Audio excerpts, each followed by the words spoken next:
Ada seorang yang sangat tua di Mekah. Dia menaungi kurang lebih 8 orang wanita. Cuma dia sendiri laki-laki. Umurnya 60 tahun, hampir 70 tahun. Ringkas cerita teman-teman sekalian, At-Tabari menceritakan karena dia bilang, saya hadir dari awal kisah ini maka saya coba ceritakan. Dia bilang ada seseorang yang tua, miskin di musim haji. Dia coba mencari sesuap nasi. Kemudian dia tidak temukan. Lalu dia pulang ke rumahnya. Dia ditanya oleh istrinya, apakah ada makanan buat kita hari ini? Maka dia bilang, saya sudah coba tadi keliling mencari makanan buat kita buka puasa tapi nggak ada. Kemudian dia bilang, coba saya keluar lagi. Keluarlah orang tua ini, jalan jauh dari rumahnya. Apa kira-kira yang harus dia lakukan? Dia harus kerja kemana? Sambil bermunajat kepada Allah, ya Allah berikanlah rezeki. Sampai karena dia capek, dia dulu bawa sebuah pohon. Kemudian dia sengaja tangannya dia menyentuh tanah yang ada di situ. Kemudian dia menyentuh seperti satu barang keras gitu. Waktu dia lihat ternyata ada kotak di sebelah dia. Dan kotak ini biasa dipakai untuk ngisi emas. Maka dibuka lah sama dia. Kotak tersebut ternyata betul ada emas dalam. Banyak sekali. Kalau saya tidak salah waktu itu 1000 keping. Ini harta yang luar biasa. Nggak ada orang di bawah pohon. Maka diambil sama dia. Dibungkus dengan rapi. Pada saat itu terlintas di benaknya syaitan menggoda. Kau orang miskin. Kalaupun kau tidak mau mengambil semua, ambillah minimal 1 batang emas atau 1 koin dinar emas yang kau bisa infakkan untuk buka puasa keluargamu. Tapi dia melawan sambil dia mengatakan, tidak bisa, ini bukan hak saya. Kalaupun ini luqata ini seperti harta yang ditemukan. Kan itu syaratnya harus teman-teman sekalian diiklankan selama setahun ya. Selama setahun Anda iklankan, kalau sudah setahun baru bisa mungkin jadi hak milik Anda. Dia pulang ke rumahnya, lalu kemudian dia rencana tidak mau sampaikan kepada istrinya. Terus istrinya rupanya karena membuka pintu melihat ada di tangannya sesuatu. Maka istrinya bilang, apa kau sudah bawa bekal buat kami? Kata dia, nggak ada. Lalu kemudian dia mengatakan, tapi apa itu? Di bawah bungkusan kainmu. Dia bilang, ini bukan urusan kamu. Dia bilang, saya minta atas nama Allah, jelaskan apa itu. Karena istrinya membawa nama Allah, maka dia mengatakan, ceritanya begini tadi. Istrinya, perempuan, miskin, dengar emas. Perempuan kaya saja dengar emas mungkin tertarik, apalagi yang miskin, yang susah gitu. Maka dia mengatakan, kalau gitu kita bisa gunakan, karena kita orang miskin dan itu harta yang kau temukan. Kata dia, tidak demi Allah. Kalaupun ini kita bisa gunakan setelah 1 tahun kita iklankan. Tidak boleh sembarangan. Maka istrinya bilang, kalau begitu minimal ambil 1 koin dinarnya. Kita pakai buka puasa. Halal buat kita sekarang, kita ini miskin sekali, nggak bisa apa-apa. 8 orang kau harus naungin sekarang. Dia bilang, tidak demi Allah. Kalau seandainya kau sentuh kotak ini ada yang kau ambil, demi Allah kau saya ceraikan. Istrinya kaget dengan kata-kata itu. Akhirnya dia lihat keseriusan suaminya, tidak berani juga. Disimpanlah di rumahnya. Akhirnya tiba waktu buka puasa, mereka buka puasa apa adanya. Air putih saja. Roti-roti kering ada di rumah. Itulah yang dimakan sudah. Besok pagi, selepas sholat subuh di Masjid Haram, orang tua ini pas keluar, ternyata ada 1 orang dari Khurasan naik di atas sebuah batu dekat Masjid Haram lalu teriak-teriak. Dia mengatakan, wahai muslimin, wahai hamba-hamba Allah, saya kehilangan sebuah kotak isinya 1000 dinar emas. Siapa yang menemukan, tolong kembalikan kepada saya dan semoga Allah balas kebaikannya dengan pahala dan pengampunan dosa, peninggian derajat dan seterusnya. Rupanya si orang tua ini dengar. Kotak ini dia yang temukan kemarin. Tapi dia juga butuh. Maka dia mengatakan, wahai Khurasani. Khurasani kayak orang dari Khurasan. Dia tahu ini dari Khurasan. Mungkin dari face wajahnya gitu kan. Wahai Khurasan. Kalau ada orang yang temukan, berapa kau kasih dia? Kemudian kata Khurasan itu, berapa kira-kira dia minta? Kata orang tua ini, minimal kau kasih dia setengahnya. Kata orang Khurasan, tidak bisa. Kalau begitu, kasihlah berapa yang kau mau. Mungkin 1/10-nya. 10% maksudnya. Kata orang Khurasan, tidak bisa. Dia kembalikan karena Allah dan saya doakan supaya dapat pahala di sisi Allah. Dia miskin. Sudah tua, umurnya hampir 70 tahun. Mau kerja di mana? Di rumahnya sudah ada emas yang begitu banyak. Godaannya luar biasa. Maka orang ini pulang ke rumahnya lalu dia mengatakan, wahai istriku, aku sudah temukan pemilik emas ini. Kata istrinya, alhamdulillah kalau begitu. Bagaimana perkembangan? Tapi saya minta sama dia supaya dia bayar sesuatu. Dia hanya mau doakan saja. Kata istrinya, coba kau kembali ke dia, siapa tahu dia masih mau negosiasi. Ya kan? Dia bilang baiklah. Dia kembali lagi, ketemu lagi sama orang tadi di hari yang ketiga sekarang.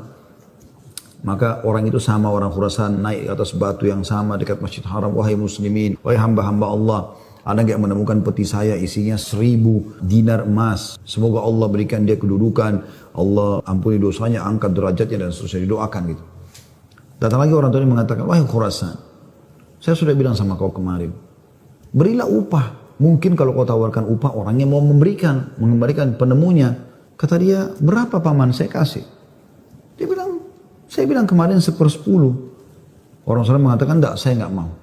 Kalau begitu, berikan dia 1 saja dinar itu, yang dia bisa pakai setengahnya, dia sedekahkan untuk beri makan orang-orang susah di sekitar haram, setengahnya lagi dia pakai buat kebutuhan keluarganya. Orang Khurasan ini diam lalu mengatakan, tidak demi Allah. Jadi luar biasa, dia enggak mau kasih. Pokoknya dia kembalikan utuh atau enggak usah. Dan dia berharap pahala di sisi Allah. Kalau dia minta bayaran, saya nggak mau. Orang ini kembali lagi ke rumahnya, bilang lagi sama istrinya, orang ini betul-betul tidak mau. 1 dinar pun dia nggak mau kasih. Kata istrinya, lalu bagaimana? Kata dia, saya akan berazam sudah mau kembalikan. Semoga Allah menyelesaikan permasalahan kita. Kata Imam Tabari yang menceritakan kisah ini, dia betul-betul hadiri kisah ini. Dia tahu ini jalan ceritanya dan dia menceritakan. Lalu orang ini kembali lagi, ternyata di hari selanjutnya, masih sama lagi kejadiannya.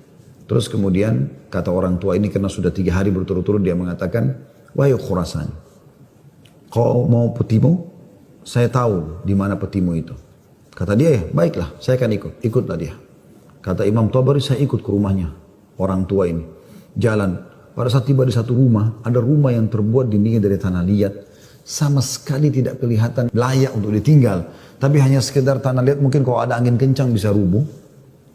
Atapnya ditutup hanya dengan kain-kain sobek, ya.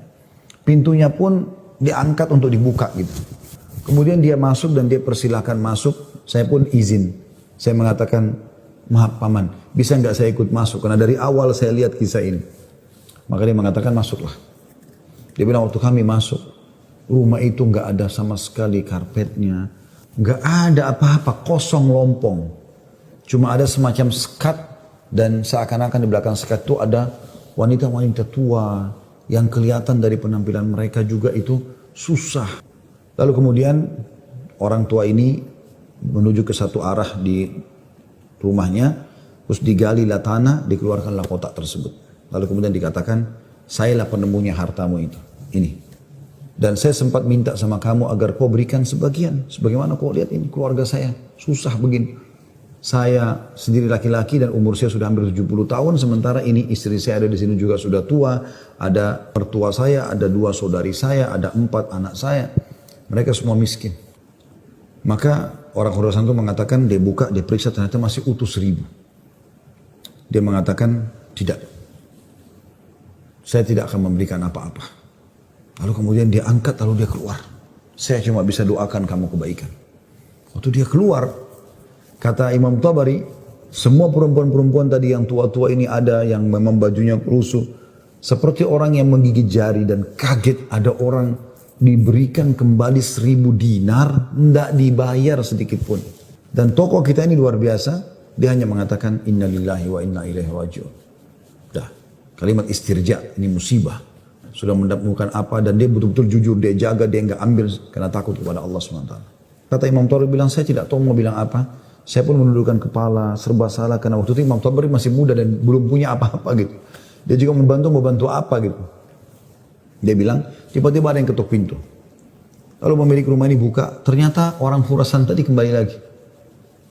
Kata dia, ada apa wahai Khurasan? Ya, istilahkan Khurasan ini maksudnya nisbat kepada negeri Khurasan itu ya. Kata orang Khurasan itu, bisa saya masuk? Kata dia, baik silahkan masuk. Masuklah dia. Kemudian dia mengatakan begini ceritanya. Saya ini punya seorang ayah yang meninggalkan 3 peti emas seperti ini. Masing-masing isinya 1000 dinar emas. Ayah saya waktu mau meninggal, dia mengatakan, 1 kotak, berarti 1000 dinar emas, kau bagikan sebagai waris. Itu sudah banyak sekali. 1 kotak 1000 dinar emas lagi, kamu gunakan untuk pergi haji, kalau aku meninggal. Dan 1 kotak dinar emas lagi, sepertiga hartanya maksudnya, itu kau berikan kepada 1 orang yang sangat miskin dan susah. Saya ingin supaya mereka jadi baik kehidupannya. Maka dia bilang orang Husain ini, itulah sebabnya wahai paman, saya tidak mau memberikan Anda 1 dinar pun. Karena ini amanah orang tua saya. Tapi demi Allah, setelah saya keluar dari sini, saya tadinya memang mau menguji, mau melihat apakah Anda betul-betul susah atau tidak. Ternyata sudah saya lihat tempat Anda dan saya keluar, Anda pun tidak marah, tidak apa. Maka saya melihat Anda orang yang paling layak untuk menerima. Maka ambillah ini semua sedekah atas nama ayahku. Kata Imam Tabari, tiba-tiba orang itu taruh, kemudian dia lari, pergi. Saya berusaha mengejarnya, ingin mengucapkan terima kasih bersama pemilik rumah, kami sudah tidak bisa melihatnya, dia sudah hilang orang itu. Kemudian saya pun dipanggil kembali oleh pemilik rumah, duduk, kemudian dibukalah pada saat itu kotak itu, lalu mulai dia panggil ke-8 wanita yang ada di rumahnya itu. Kata Imam Tabari, demi Allah dia mulai membagi kepada kami rata. Karena jumlah kami 10, maka kami masing-masing mendapatkan 100 dinar. Setelah selesai, lalu dia mengatakan kepada istrinya, wahai istri, bukankah ini lebih baik setelah kita sabar sedikit, Allah menjadikan semua jadi milik kita, daripada kemarin kamu ambil 1 dinar tapi haram. Kemudian dia balik kepada saya, kata Imam Tabari, dan dia mengatakan, demi Allah, baju ini yang saya pakai, dia bilang, hanya ini baju yang utuh di rumah kami. Sebagaimana kau lihat baju-baju ini semua yang dipakai oleh keluargaku, tidak ada yang layak dipakai sholat. Jadi kalau waktu sholat tiba, saya sholat dulu, kemudian saya sembunyi di satu tempat, baju ini saya buka, dipakai oleh istri saya, dipakai sholat. Habis itu dibuka, dipakai sholat oleh mertua saya, dibuka, dipakai sholat oleh saudari saya, oleh anak saya. 1 baju. Kata Imam Tabari, saya berterima kasih padanya, kemudian saya pergi. Saya menemukan harta itu sangat berkah dalam hidup saya, dia bilang. Beberapa tahun kemudian saya datang lagi ke Mekah, saya datang ke alamat yang sama, rumah itu sudah tidak ada, saya cari tahu ternyata orang tua ini sudah meninggal, dan saya temukan anak-anaknya yang perempuan 4 itu, semua menikah dengan tokoh-tokoh masyarakat Mekah, orang-orang kaya, dan keluarga mereka menjadi orang yang mampu semuanya.